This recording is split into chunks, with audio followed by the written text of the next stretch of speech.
looking back on that journey, what are the key elements, do you think, that led to where the Ritz-Carlton brand is today?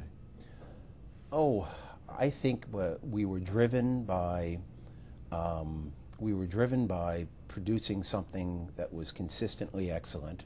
We wanted our guests of the hotel to leave each one of their experiences and can't wait to come back.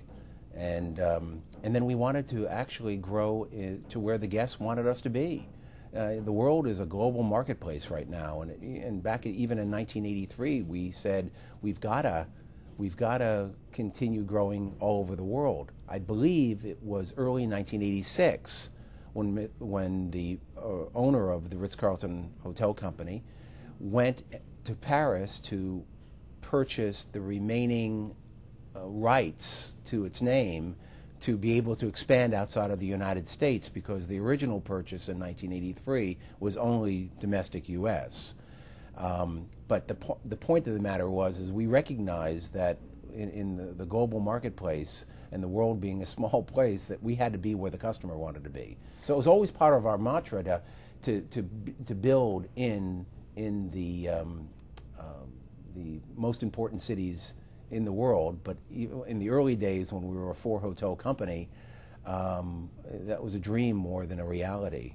So your growth is both in the domestic markets and in the international. It's about 50-50, yeah. Round figures. About half the hotels that we have today are domestic, and about half the hotels are international. But even in the early days, we recognized the importance of being in New York City. Even in the early days, we recognized the importance of being in the port cities of the world. And it was more of a dream than a reality, and now it's become a reality.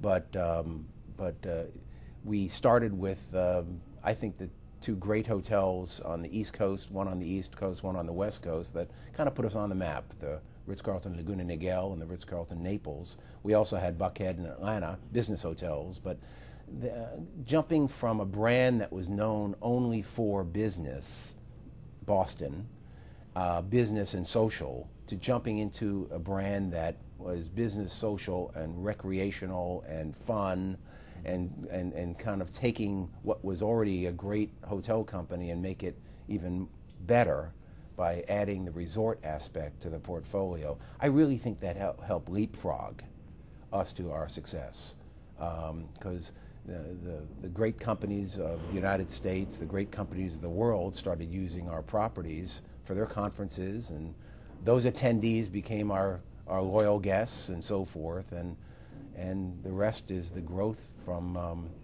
being consistent with product and service excellence.